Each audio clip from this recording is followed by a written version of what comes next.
யூகேல 8ஆம் தேதி ஏப்ரல் 2026க்கு பிறகு எல்லா விதமான விசா மற்றும் இமிகிரேஷன் ஃபீஸ்லயும் மாற்றங்கள் செஞ்சிருக்கிறாங்க. இத வந்து ஹோம் ஆஃபீஸ் ஒரு டாக்குமெண்ட்டா வெளியிட்டிருக்கு. அந்த டாக்குமெண்ட்ல இருந்து நாங்க எந்தெந்த விசா இல்லாட்டி எந்தெந்த இமிகிரேஷன் அப்ளிகேஷன்ஸுக்கு என்ன மாதிரியான இன்கிரிமெண்ட் நடந்திருக்கு, என்ன மாதிரி அந்த விசா ஃபீக்கள் வந்து கூடியிருக்குன்னு இந்த வீடியோல பார்க்க போறோம். அதுக்கு முதல் நீங்க கணன் சேனலுக்கு புதுசுண்டா இப்பயே கணன் சேனலை சப்ஸ்கிரைப் பண்ணிக்கொள்ளுங்க. இந்த கணன் சேனல்ல யூகே இமிகிரேஷன் சம்பந்தமான விஷயங்கள், யூகே லைஃப் ஸ்டைல் அப்டேட்ஸ், அதை விட யூகேல லைசன்ஸ் எப்படி எடுக்கிறது, இனிமேல் லைசன்ஸில் என்ன மாதிரியான மாற்றங்களை கொண்டு வர போகிறாங்க, மோட்டர் பைக் லைசன்ஸ் எப்படி எடுக்கிறது, இப்படியான எல்லா வீடியோஸுமே நீங்கள் யூகே வாரத்துக்கு பிளான் பண்ணி கொண்டிருக்கிற ஒரு ஆளாக இருந்தாலும் சரி, யூகேல இருக்கிற ஒரு ஆளாக இருந்தாலும் சரி, உங்களுக்கான யூஸ்ஃபுல்லான வீடியோஸ் இந்த கணன் சேனலில் வந்து கொண்டே இருக்கும். நீங்கள் அதை பார்க்குறதுக்கு மறக்காமல் இந்த கணன் சேனலை சப்ஸ்கிரைப் பண்ணி வச்சுக்கொள்ளுங்க. இப்போ வாங்க வீடியோக்குள்ளே போவோம்.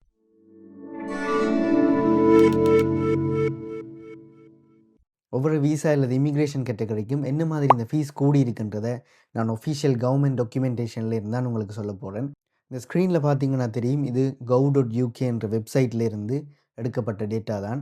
இதில் பார்த்தீங்கன்னா ஏப்ரல் 8, 2026 இருந்து இந்த சேஞ்சஸ் வந்து வரப்போகிறதா சொல்லியிருக்கிறாங்க. இந்த டாக்குமெண்ட்டை வந்து 18th March 2026 ரிலீஸ் பண்ணியிருக்கிறாங்க.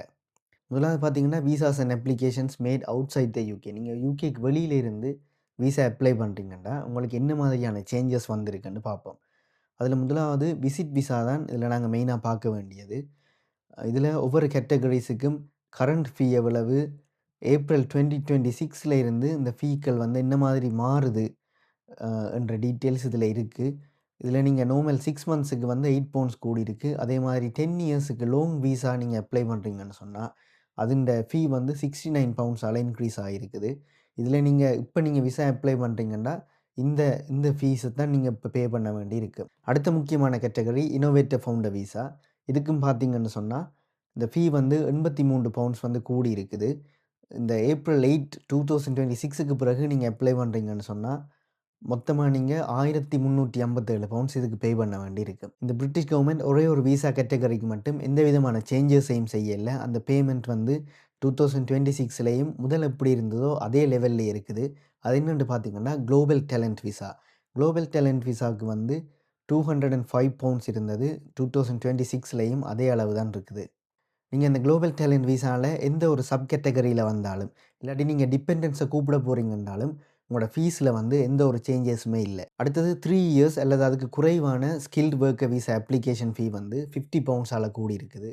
இவ்வளவு நாளும் 769 பவுண்ட்ஸ் இருந்தது, இப்போ 819 பவுண்ட்ஸ் ஆகியிருக்கு. அடுத்தது skilled worker health and care visa கேட்டகரியில் வாராக்களுக்கு 20 பவுண்ட்ஸ் இன்க்ரீஸ் ஆகியிருக்குது. இப்போ நீங்கள் ஏப்ரல் 8க்கு பிறகு நீங்கள் அப்ளை பண்ணுறீங்கன்னு சொன்னால் 324 பவுண்ட்ஸ் பே பண்ணணும். அடுத்தது பார்ப்போம் ஸ்டூடெண்ட் விசா. ஸ்டூடெண்ட் விசாக்குமே வந்து நிறைய சேஞ்சஸ் கொண்டு வந்திருக்காங்க. நீங்கள் யூகேக்கு வெளியிலேருந்து ஸ்டூடெண்ட் விசா அப்ளை பண்ணுறீங்கன்னு சொன்னால் இவ்வளவு நாளும் உங்களுக்கு 524 பவுண்ட்ஸ் பேமெண்ட்டாக இருந்தது.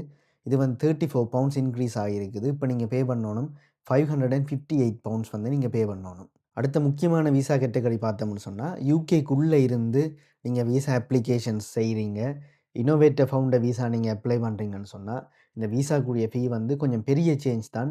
103 பவுண்ட்ஸ் கூடி இருக்குது. நீங்கள் இப்போ இந்த விசா அப்ளை பண்ணுறதுக்கு 1293 பவுண்ட்ஸ் பே பண்ணணும். நாங்கள் முதல் பார்த்தோம் யூகேக்கு வெளியில் இருந்து குளோபல் டேலண்ட் விசா அப்ளை பண்ணுறதுக்கு ஃபீயில் எந்த ஒரு சேஞ்சஸுமே இல்லை.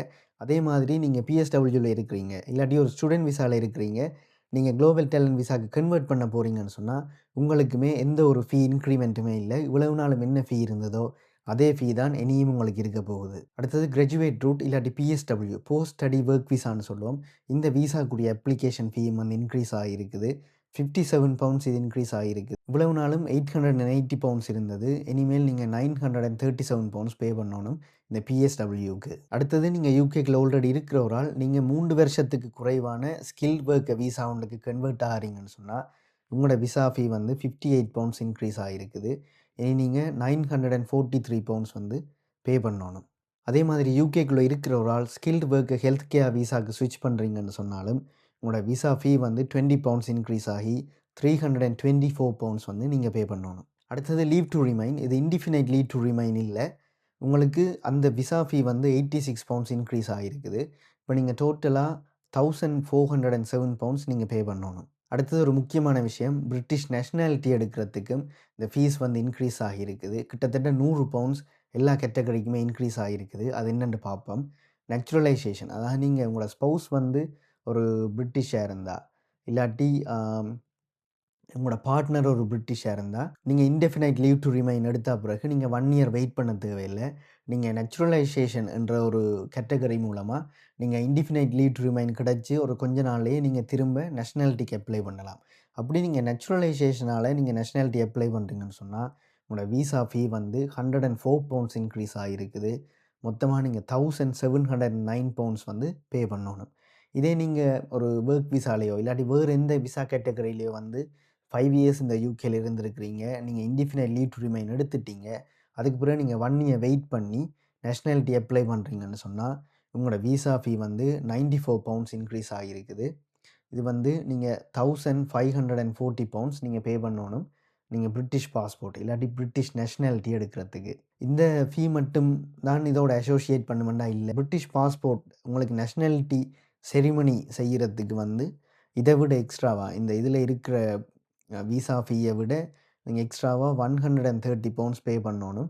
இது ஆல்ரெடி இருக்கிற ஃபீ தான். இருந்தாலும் நீங்க அதையும் வந்து கன்சிடர் பண்ணணும். நீங்க நேஷனாலிட்டி அப்ளை பண்ணும்போது. முக்கியமான எல்லா விசா கேட்டகரிஸையும் கவர் பண்ணிட்டேன்னு நினைக்கிறேன். உங்களுக்கு ஸ்பெசிஃபிக்கா ஏதாவது ஒரு விசா கேட்டகரிக்கு நான் மென்ஷன் பண்ண இல்லைன்னு சொன்னா, நீங்க கமெண்ட்ல கேளுங்க. நான் செக் பண்ணி சொல்றேன். மறக்காம இந்த வீடியோக்கு ஒரு லைக் பண்ணிடுங்க. கணன் சேனல சப்ஸ்கிரைப் பண்ணிடுங்க. இன்னொரு வீடியோல சந்திப்போம். பாய் ஃபார் நவ்.